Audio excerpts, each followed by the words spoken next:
Hi everyone, I'm Steph and I'm one of the dietitians here at BJC Health,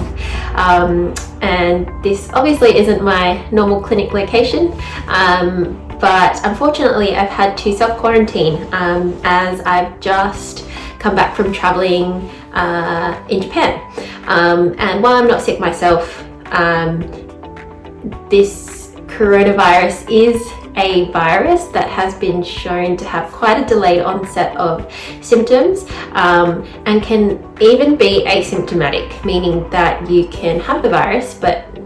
not actually show any symptoms. And so it's just in the best interest of my friends, my family, and the patients at BJC Health that I do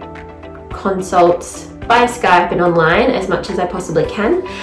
especially considering that there are some patients at BJC who do take medications that suppress the immune system.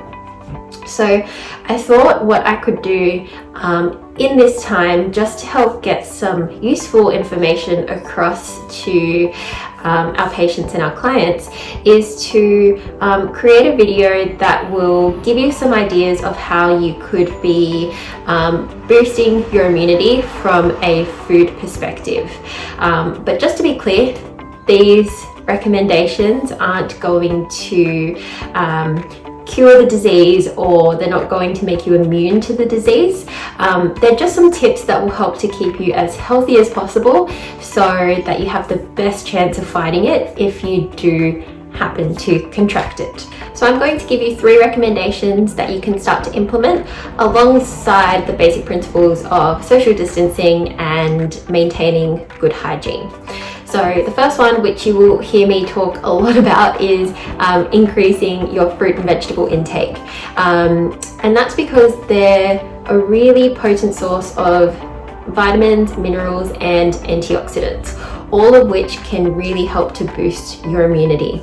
And I know that it can be really difficult to get your hands on your normal groceries. I went to Woolies last night and the frozen vegetable aisle had been completely cleared out, but it did force me to go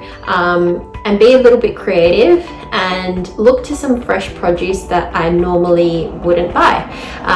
and so I'm going to use some different veggies to experiment with a stir fry tonight, for example. And so this can be a really great way to experiment and develop some new staples that won't just help you now while the coronavirus is a threat, but will also help to boost your immunity as we go into the winter months. So the second thing I would recommend is to increase your intake of probiotic rich foods. So there is a very positive link between improved gut health and improved immunity. So you don't necessarily need to go out and buy a probiotic supplement, but you can if you'd like. But if you prefer to try and improve your gut health from a food perspective initially, there are 3 things that I'd recommend you focus on. One of those would be a good quality low-fat yogurt, and make sure you read the label to check that it does contain adequate good bacteria.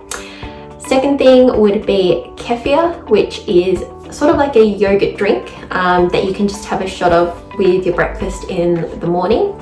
And the third thing I'd recommend would be pickled or fermented foods, so things like fresh sauerkraut or kimchi. Finally, if you can avoid it,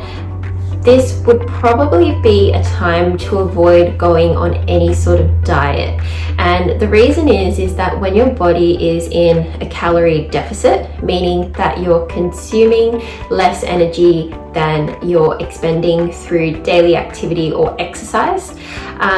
it can actually be harder for your body to maintain its immunity, because it really needs to partition the nutrients that it does get in very carefully, and so often there isn't enough fuel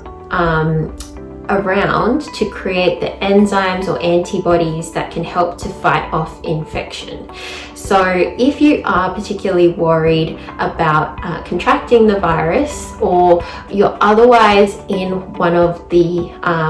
categories that would put you more at risk of seeing more of the severe side effects of the disease, I would definitely try to avoid dieting and ensure that you're getting in plenty of whole foods that will provide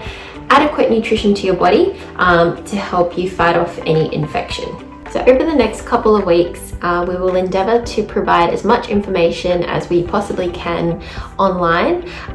so that even if you can't come into the clinic, you've still got something that you can be doing at home to keep yourself as well as possible. And if you do have any questions, feel free to pop them in the comment section below.